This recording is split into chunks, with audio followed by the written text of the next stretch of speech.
Jean-Michel Ouvry, Nicolas Barôme et Julien Huguenin. Bonjour messieurs, est-ce que vous pouvez vous présenter s'il vous plaît? Bon, on commence avec Julien.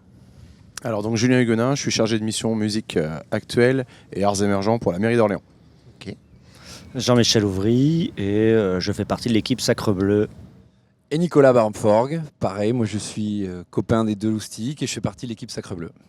Alors on est avec le staff d'organisation du festival. Est-ce que vous pouvez nous parler un peu de ce festival, de comment l'idée est venue et comment vous avez fait cette collaboration avec la mairie d'Orléans du coup? Je démarche la mairie d'Orléans dans les années 2010 suite à un festival qu'on avait fait avec Nico il y a très longtemps qui s'appelait Avant Travaux, qui était exactement sur le même concept où on récupérait des bâtiments désaffectés en cours de réhabilitation, les artistes arrivaient et il y avait une sorte de bringue qui s'installait. Ça a commencé à mordre à l'hameçon au sein de la mairie d'Orléans après la Tour 13, parce que j'ai refait un dossier vraiment spécifique autour de ça. À l'époque, c'était pas Julien, c'était Martin Legrand qui nous a lancé sur... Après, c'est vraiment de la chance. On est tombé au pile poil au bon moment, avec un bon interlocuteur. Et du coup, ils nous ont lancé sur un projet d'une petite école maternelle qui allait être détruite. Et on a pu faire un premier tour. Donc du coup, dans la foulée, on a lancé l'association. On a fait le projet un peu à la dernière minute. Et bingo, ça a plus ou moins bien marché. Ça a bien répondu en termes de rayonnement médiatique, de présence. Et après, on ne change pas une équipe qui gagne. On a eu Julien qui a repris la relève l'année suivante. En 2015. En 2015. Donc, tu vois, le premier festival 2014, Julien arrive 2015. Et on veut aller toujours plus grand, toujours plus fort. Et au fur et à mesure des éditions, parce qu'au début, j'étais tout seul à monter. Et à un moment, tu ne peux pas tout gérer tout seul. Et j'ai fait, les copains, il faut venir m'aider. Donc il y a Nico qui est arrivé. Oui, parce que nous, en fait, Faut expliquer quand même pour situer... En fait, au départ, avant même que tout ça se lance, on travaillait en collectif. Tu vois, en tant qu'artiste. Nous, on est artistes, peintres, illustrateurs, tout ce qu'on veut, on fait de l'image.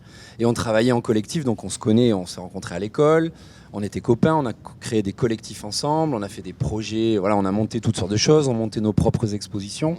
Donc finalement, il y a toujours eu un peu cette envie de se démerder à faire nous-mêmes des événements quand tout simplement il n'y avait pas les sollicitations, tu vois. En tout cas, à l'époque, il n'y en avait pas, quoi. Donc on se démerdait nous-mêmes pour faire nous-mêmes nos événements. Mais quand ils ont monté ça, évidemment, t'as un pote qui lance un truc. Le premier événement, il m'a invité en tant que participant, en tant qu'artiste. Et c'est vrai que tu sentais qu'il y avait déjà, il y a eu un engouement assez rapide, quoi. Oui, en fait, moi quand je suis arrivé en 2015, il y avait une volonté de toute façon de la ville d'Orléans de créer quelque chose de nouveau et de mixer les formes d'art. Donc c'est pour ça que c'est arrivé chez moi, puisque dans tous les Loire Art Show, il y a toujours eu un peu de musique actuelle, du DJ set, voire même la première année, on avait fait un gros concert avec Isaac Delusion notamment. Et donc moi quand je suis arrivé en 2015, j'ai eu très vite affaire à Jean-Michel. Je me souviens d'une conversation téléphonique qui avait duré bien longtemps et je m'étais dit tiens c'est marrant, on a un peu les mêmes envies, les mêmes idées. Et donc on a réussi à monter ce Loire Art Show et l'idée c'était vraiment de mettre plein feu sur les arts urbains. Mais pardon, excuse-moi, mais en fait c'est ça, le vrai, c'est l'hôpital, quoi. Parce que le premier gros, c'est le proto. Alors même l'histoire, c'est qu'entre l'école est finie et l'hôpital, il y a eu un tour de chauffe, mais on a eu les inondations, donc notre projet il s'est fait inonder, il a été annulé, une sorte de catastrophe naturelle. Donc bon, on a eu un faux départ, mais le gros test de nous deux, c'était l'hôpital Porte-Madeleine sur Orléans. Donc c'est un hôpital complètement abandonné, un vieux truc avec un vieux jardin, un bâtiment incroyable, historique. Donc là, c'était vraiment le gros tour de chauffe. On avait fait un gros concert en parallèle. Donc ça, c'était la partie de Julien. On a vraiment un public de 7 à 77 ans, entre guillemets. Ça, c'est vrai qu'on le vérifie tous les ans. Moi, je suis assez scotché par ça. Et je pense que les gens étaient contents de trouver un concept artistique accessible à tous. Et différent. Bon esprit, peut-être sans doute dans l'air du temps. Ça rejoint ce que disait Jean-Michel sur la Tour 13. Et donc c'est vrai que ça a très vite fonctionné. Et la dernière édition qu'on a organisée au collège Anatole Bailly, qui est un collège qui est en réhabilitation, qui a été réhabilité avec une nouvelle école de commerce, on a fait quand même 27 000 visiteurs en 2 week-ends.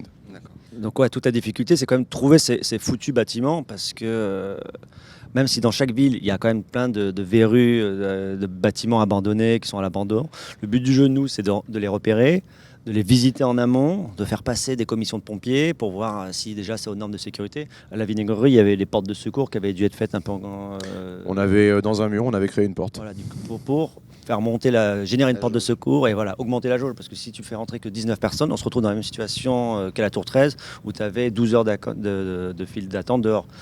Donc quand même le but du jeu c'est quand même de passer un moment chouette. Et que les gens puissent voir Voilà. le Voilà, travail. donc sur la liste de lieux qu'on repère, voilà, il y a tout ça. Il y a des lieux qui sont incroyables à Orléans, mais qui sont contraintes techniques de sécurité qui ne sont pas possibles. Mais il faut qu'il y ait aussi, si tu veux, le côté, et contrairement encore une fois à la Tour 13, que ce soit le collège, la vinaigrerie ou le dernier, ou l'hôpital, pardon, il y a toujours quand même une grosse partie où les gens peuvent rester.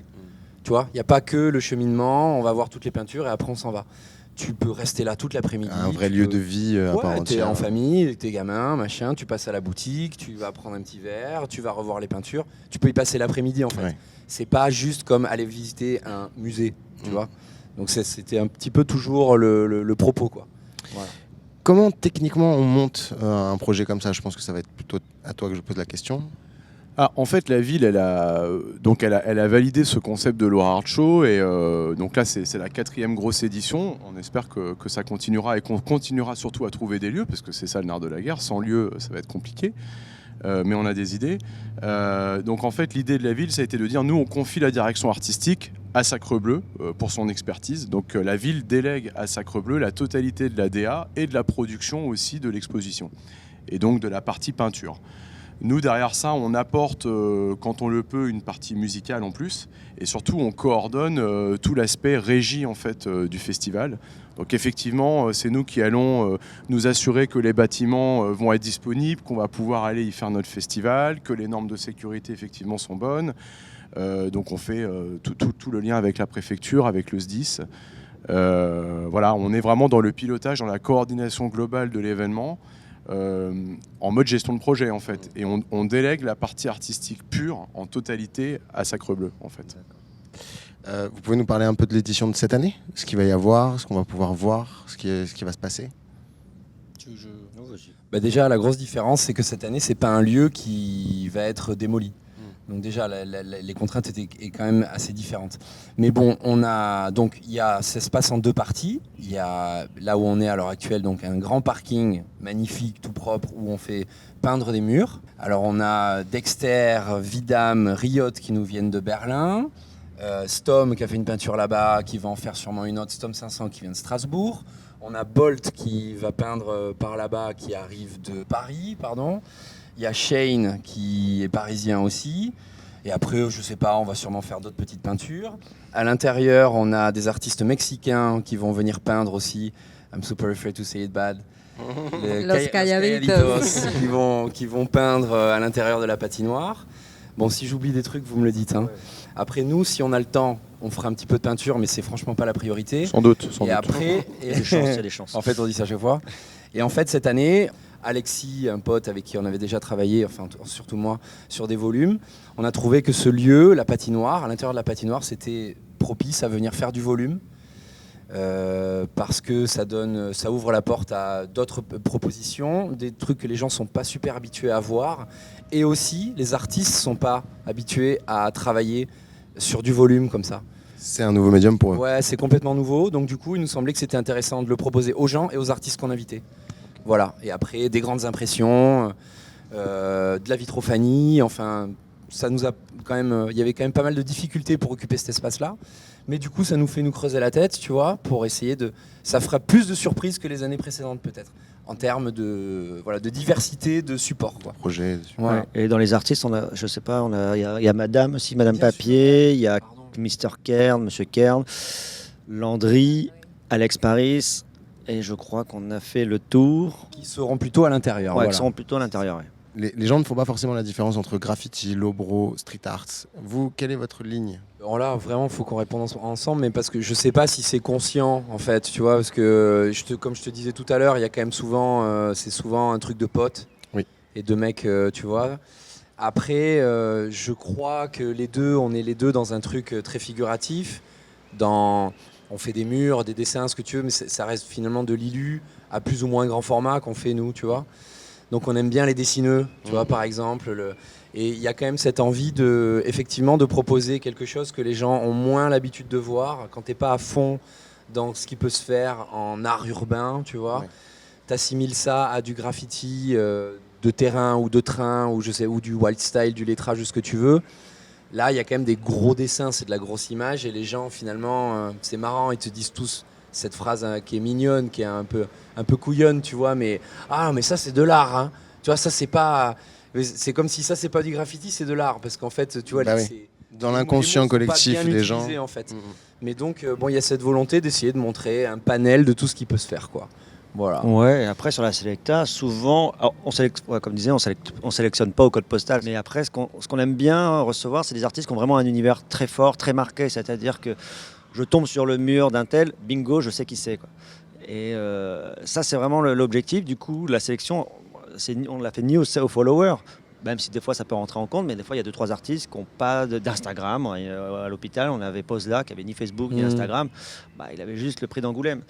On vise, ce qui est déjà pas mal. Ce qui est déjà pas mal. Tout de même. C'est un super exemple, ça. Ouais. En fait, c'est un mec qui sait faire des murs, mais il est connu parce qu'il fait des bouquins d'abord. Il est connu du milieu surtout, voilà. Essentiellement. Et c'est ça, et ça a élargi le champ, tu vois. Et après, les gens ont la possibilité de voir ce que donnent les travaux des gars sur les impressions. Donc finalement... Ouais, donc la Selecta se fait pas forcément aux followers ou avec ça, c'est vraiment de l'affect. On en connaît quand même pas mal parce qu'on les a rencontrés sur d'autres festivals ou pas, mais on se laisse la liberté de tenter des gens qu'on connaît pas du tout, qu'on connaît uniquement via leur boulot. Et généralement, ça se passe plutôt bien. Et comme tout festival, il y a pas une concurrence, mais on regarde les line-up des autres. Donc on regarde ce que fait Grems à Colorama, ce que fait Colors avec Custom. On voit que certains artistes sont présents. Il y a, Dexter était présent il y a 2 ans au Colors.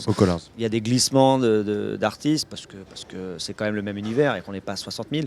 Mais des fois, c'est bien d'essayer de trouver celui qui fera un peu la différence ou qui rajoutera un truc différent qu'on ne voit pas partout. Voilà. Est-ce que la mairie intervient dans la sélection des artistes ? Pas du tout.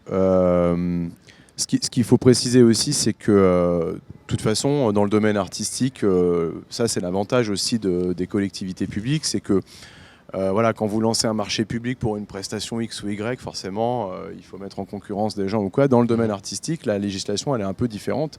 Et nous, notre objectif, c'est de faire travailler des associations culturelles d'Orléans, du territoire. Et il n'y en a pas 50 000 qui sont spécialisées en art urbain. Donc voilà, on travaille avec Sacre Bleu depuis 5 ans, on est très satisfait de leur travail et c'est pour ça qu'on leur confie la direction artistique. Donc de la même manière qu'on ne va pas aller dire à notre salle de concert il faut programmer tel ou tel artiste, jamais on se permettra de leur dire quels artistes il faut qu'ils invitent. Est-ce que vous avez d'autres partenaires que la mairie d'Orléans ? Alors, ouais, jusqu'à présent... On était en roue libre, on travaillait uniquement avec la mairie d'Orléans pour plusieurs raisons, parce qu'on ne trouvait pas de mécénat, parce qu'on était un peu des chèvres en commercial. Moi j'avais du mal, j'ai essayé, c'est pas facile. C'est un autre métier. C'est un vrai métier en fait. Et là cette année, comme on est dans un lieu privé, on a le partenaire, le propriétaire ou le gestionnaire du bâtiment qui est Orléans Gestion, qui nous met à disposition le lieu, qui va nous mettre à disposition des moyens de logistique, technique et une petite subvention en dollars. C'est vrai que ça c'est important de le dire parce que jusque-là on était uniquement dans des lieux 100% ville, en réhabilitation voire en démolition. Là on est dans un site occupé, en activité toute l'année et c'est vrai que je pense que sincèrement il faut vraiment remercier Orléans Gestion et Orléans Val-de-Loire Événements qui gèrent ce complexe et qui franchement ont été extrêmement facilitants depuis le début de l'opération. Et messieurs, merci beaucoup. Merci. Salut. Merci beaucoup. C'était le Loire Art Show, l'émission. Merci beaucoup.